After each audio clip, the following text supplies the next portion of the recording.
Hello welcome बच्चों, हाय। आज हम लोग फिर से अपने इस चैनल पे आर्य शिक्षा केंद्र चैनल पर मैं इसके गुप्ता आप लोगों को फिर से पढ़ाने वाला हूँ अम्ल क्षार और लवण क्लास 7th का। तो जितने भी लोग हैं आप इस वीडियो को शेयर कर दें और देखें ताकि सबको लाभ मिले, ठीक है। तो चलिए, हम लोगों ने पिछले दिनों अम्ल के बारे में क्या जाना था कि अम्ल का स्वाद कैसा होता है, खट्टा होता है। अम्ल का स्वाद खट्टा होता है। और कुछ हम लोगों ने जाना था क्या, क्षार का स्वाद कड़वा होता है। अच्छा, पानी का स्वाद कैसा होता है ये बोले बताओ। पानी का स्वाद मीठा होता है। पानी का स्वाद मीठा। अच्छा, चूना में कौन सा अम्ल पाया जाता है? अम्ल होता है या क्षार होता है ये बोले बताओ। क्षार होता है। क्षार होता है ना। हाँ, नींबू अम्लीय पदार्थ होता है ना। तो अब बताइए कि आपका दूध में कौन सा अम्ल पाया जाता है बच्चा? दूध में कौन सा अम्ल? लैक्टिक अम्ल। कौन सा अम्ल? लैक्टिक अम्ल पाया जाता है, ठीक है। अच्छा, ये बताओ सेब में कौन सा अम्ल होता है? सेब में मैलिक अम्ल, वही मौलिक अम्ल कहो, ठीक है। और अंगूर में? अंगूर में कौन सा अम्ल? टार्टरिक अम्ल, है ना। अम्ल में अंगूर में टार्टरिक अम्ल। कोई दिक्कत? सिरका में बुआ?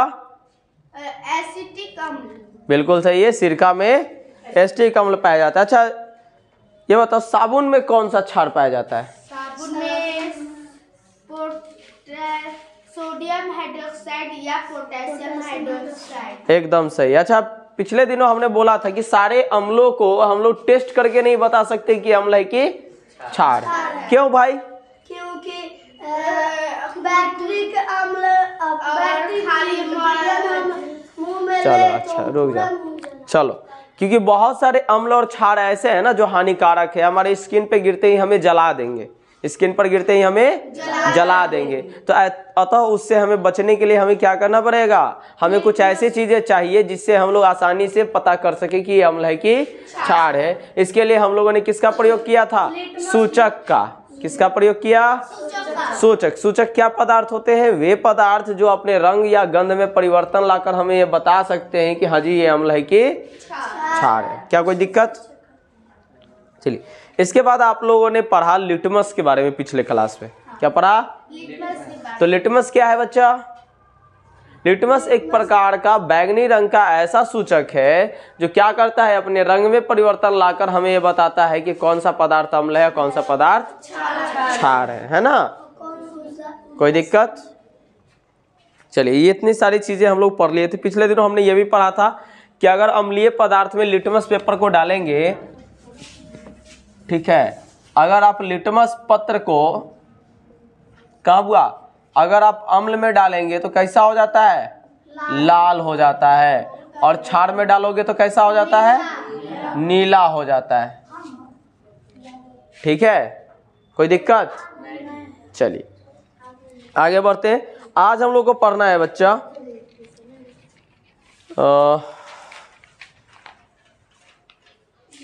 चलिए कुछ और भी सूचक के बारे में जानना है, ठीक है। हल्दी। हल्दी भी एक प्रकार का क्या है? सूचक है, लेकिन इसका एक प्रभाव है बुआ, अम्ल में जब इसको डालोगे तो कोई कलर चेंज नहीं करेगा। कभी कभी भोज खाए हो? भोज खाने गया होगा, सब्जी वगैरह कपड़ा पे गिर गया होगा, जब उसको सरफ से आप लोग धो देते हो तो कैसा रंग का हो जाता है? रेड हो जाता है। तो कैसा हो जाता है? तुम्हारा कपड़े पे गिरा है कभी? नहीं गिरता है तो हम साफ कर देते हैं। नहीं होता है। साबुन से धोने पर, जब आप साबुन या सरफ से जब आप धोते हो ना तो कपड़ा कैसा हो जाता है? लाल हो जाता है, ठीक है। तो इससे हमें पता चल जाता है कि हल्दी जब क्षार में पड़ता है तो उसका रंग कैसा हो जाता है? लाल हो जाता है। अगर ऐसा आपको प्रैक्टिकल करना हो तो घर पे जाना, आराम से हल्दी ले लेना थोड़ा सा, ठीक है, और उसको डाल लेना, आपको लाल दिखेगा। कुछ में भी तो लाल ही दिखेगा। हाँ, तो चलिए आगे देखते हैं। एक है बुआ चाइना गुलाब। क्या है? चाइना गुलाब, ठीक है। चाइना गुलाब को जब बच्चा तुम लोग डालोगे ना अम्ल में, क्या चीज में? अम्ल में। ये तो लिटमस था ना, ठीक है। आप अगर हल्दी में डालोगे, अगर हल्दी को अगर आप अम्ल में डालोगे तो कोई रंग नहीं बदलता है, कोई रंग नहीं बदलता, मतलब अम्ल में डालने पर इसका प्रभाव आपको नहीं दिखेगा। लेकिन जैसे ही क्षार में डालोगे कैसा हो जाएगा? लाल हो जाएगा। ठीक है, इसी तरह से अगर हम चाइना गुलाब की बात करें, किसका? चाइना गुलाब की बात करें तो चाइना गुलाब को जब हम अम्ल में डालते हैं बच्चा तो ये गुलाबी हो जाता है। कैसा हो जाता है? गुलाबी हो जाता है। वो में कैसा गुलाबी? एकदम गाढ़ा गुलाबी हो जाता है ना। लेकिन जब इसको क्षार में डालेंगे तो बच्चा कैसा हो जाएगा? हरा कलर का हो जाएगा। कैसा हो जाएगा? हरा रंग का हो जाएगा। तो हमने ये 3 प्रकार के सूचक देखे। एक तो लिटमस पत्र देखा, दूसरा हम लोगों ने क्या देखा? हल्दी देखा, तीसरा हमने चाइना गुलाब देखा। एक और एग्जांपल लिखा था चुकंदर। हाँ तो वो भी होता है, ऐसा थोड़े ना, बहुत कुछ होता है। तो ये चीजें आप लोग लिख लिए हैं। चलिए कोई बात नहीं, नहीं भी लिखे हो तो लिख लेना। हम आगे बढ़ते हैं।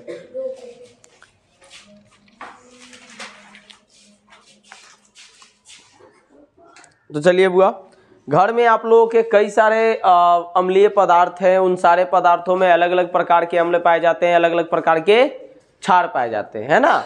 जैसे आप नींबू ले लो, वह नींबू में कोई ना कोई अम्ल है। दूध ले लो, अम्ल है। दही ले लो, अम्ल है। मक्खन हो गया तुम्हारा। इसके अलावा तुम्हारा क्या हो गया? साबुन, सरफ हो गया, करेला हो गया, भिंडी हो गया। सब में कहीं ना कहीं कुछ ना कुछ अम्ल और क्षार होता ही होता है। कुछ ना कुछ खनिज पदार्थ होते हैं। तो वह खनिज अम्ल किसे कहते हैं? क्या बोल रहा है? खनिज अम्ल किसे कहते हैं, है ना। तो खनिज अम्ल किसे कहते हैं देख लेते हैं बुआ।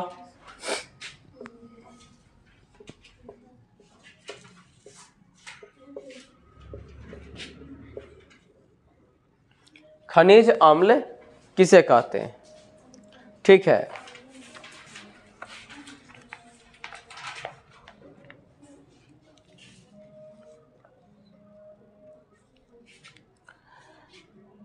देखो बुआ, HCl, H2SO4 और HNO3, इसको हम अच्छे से लिख देते हैं, हाइड्रोक्लोरिक अम्ल बोला जाए तो HCl। नाइट्रिक अम्ल बोला जाए तो HNO3। ठीक है, सल्फ्यूरिक अम्ल,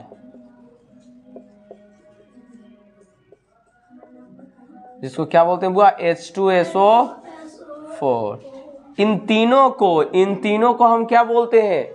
खनिज अम्ल बोलते हैं। इन तीनों को क्या बोलते हैं? खनिज अम्ल बोलते हैं। तो चलिए इनको लिख लीजिए, तो थोड़ा लिखिए,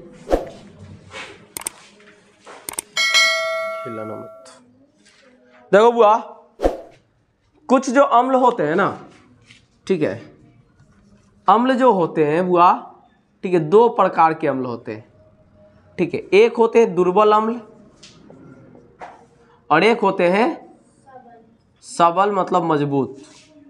ठीक है, सबल अम्ल, ठीक है, स्ट्रॉन्ग एसिड भी जिसको आप बोल सकते हो, कोई दिक्कत। मतलब सबल का मतलब क्या होता है? दुर्बल, अच्छा सॉरी, दुर्बल लिख दिया है। ठीक है, सबल मतलब मजबूत। ठीक है, बोले तो स्ट्रॉन्ग एसिड। ठीक है, और इसको बोल सकते हो वीक एसिड। क्या बोलेंगे? वीक। ठीक है, अब तो जैसे आपको पता है कुछ अम्ल ऐसे होते हैं जिसे हम लोग अपने हाथ में ले सकते हैं, मुंह में डाल सकते हैं ना, तो इन सब से हमें कुछ नहीं होता, तो इन सब को कमजोर कहते हैं। और कुछ ऐसे होते हैं जो बहुत खतरनाक होते हैं ना, तो उन्हें स्ट्रॉन्ग एसिड बोलते हैं। तो स्ट्रॉन्ग एसिड कौन कौन है बुआ? तो हम लिख लेते हैं। ठीक है, तो आपको जो स्ट्रॉन्ग एसिड में आता है बच्चा, वो आता है आपका HCl, HNO3, H2SO4, H3PO4। ठीक है, जबकि दुर्बल अम्ल में आता है बुआ एसिटिक अम्ल। क्या आता है? दुर्बल अम्ल में आता है आपका एसिटिक अम्ल। ठीक है, एसिटिक अम्ल के अलावा आपका पड़ जाएगा फॉर्मिक अम्ल,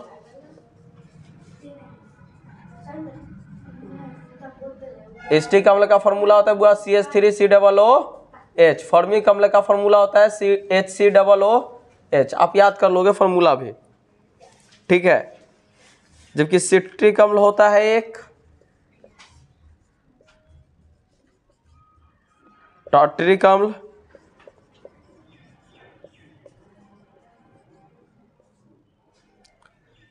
कार्बोनिक अम्ल,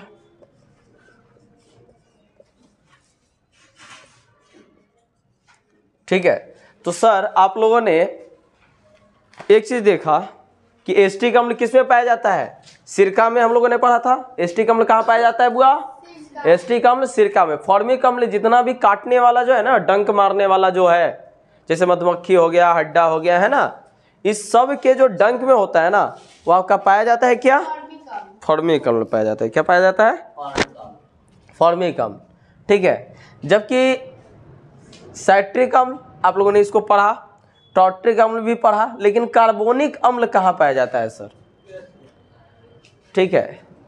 जब आप कोको कोला वगैरह पीते हो ना, ठंडा वगैरह, तो देखते हो उसमें हिलाते हो तो फेन जैसा निकलता है ना, तो उसमें जो अम्ल भरा होता है ना, वो होता है कार्बोनिक अम्ल होता है। उसके अंदर क्या होता है, कार्बोनिक अम्ल होता है। कोई दिक्कत, कुछ में भी फेन आया नहीं, कोई ज़रूरी नहीं है, कोई ज़रूरी नहीं है कि सब में यही रहता है, ठीक है। बस ये एग्जाम्पल है ना। अब मान लेते हैं कि सब चीज़ खट्टे लगे थे, एकरा मतलब क्या सब में एसिटिक अम्ल है ना। चलिए आगे बढ़ते हैं। क्षार भी बुआ दो तरह के, एक दुर्बल और दूसरा सबल, ठीक है।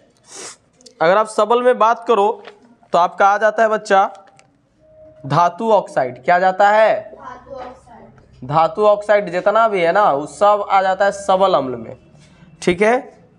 और इसके हाइड्रोक्साइड भी, धातु का हाइड्रोक्साइड, धातु का ऑक्साइड या धातु का हाइड्रोक्साइड, सारा क्या होता है, सबल होता है। इसमें अगर मान के चलो तो तुम्हारा मेनली 2-3 है, जैसे NaOH, KOH, ठीक है ये। जबकि दुर्बल अम्ल में होता है बुआ ZnOH का होल ट्वाइस, CuOH का होल ट्वाइस, NH4OH, ठीक है। ये मैंने कुछ अम्ल लिखे हैं, सॉरी क्षार लिखे हैं, जिसमें क्या है, कुछ दुर्बल है और कुछ सबल है।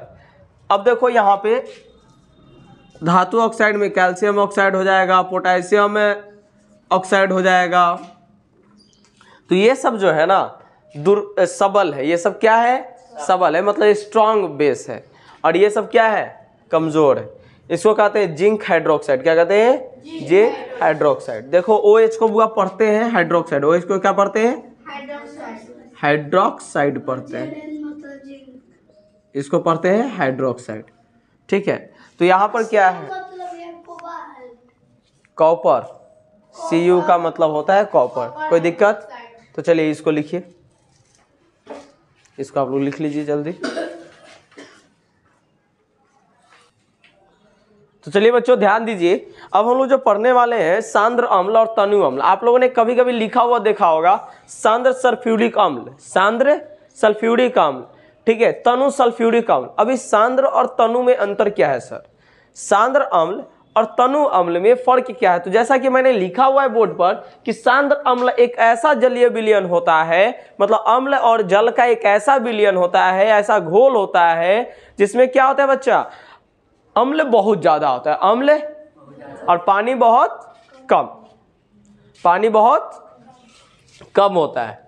जबकि तनु में बात करते हैं तो तनु में अम्ल कम होता है और पानी ज्यादा होता है ना।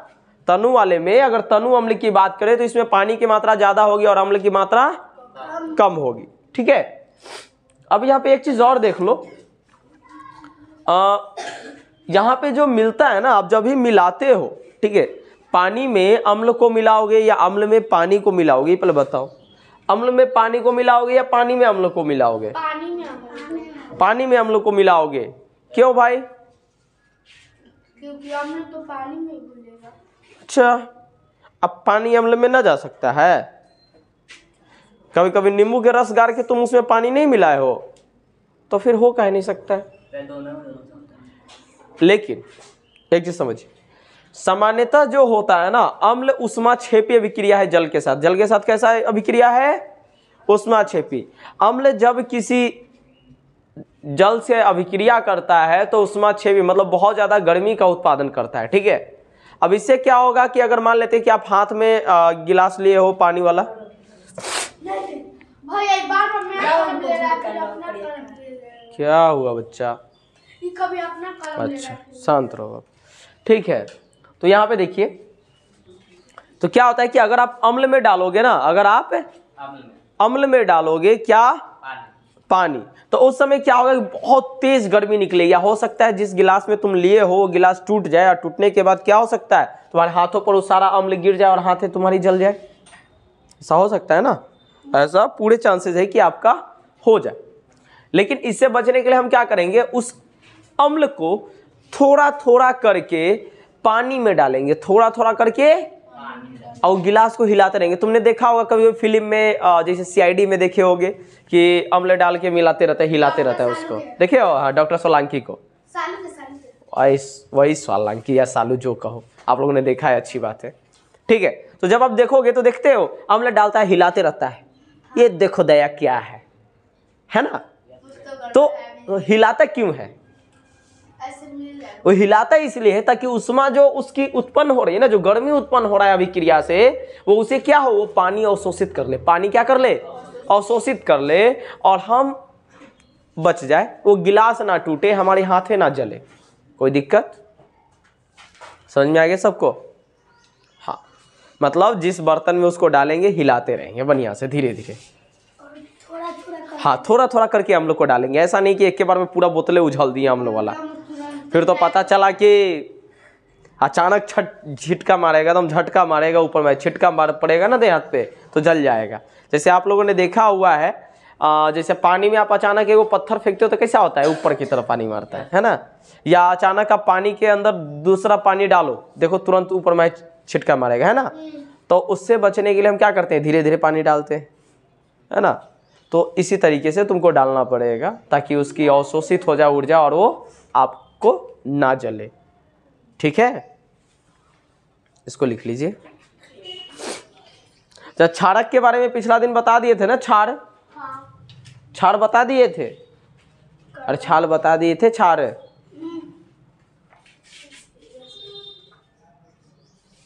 अच्छा, एक चीज और, इसी के साथ एक चीज और समझ लो। अगर मान लेते हैं कोई कहे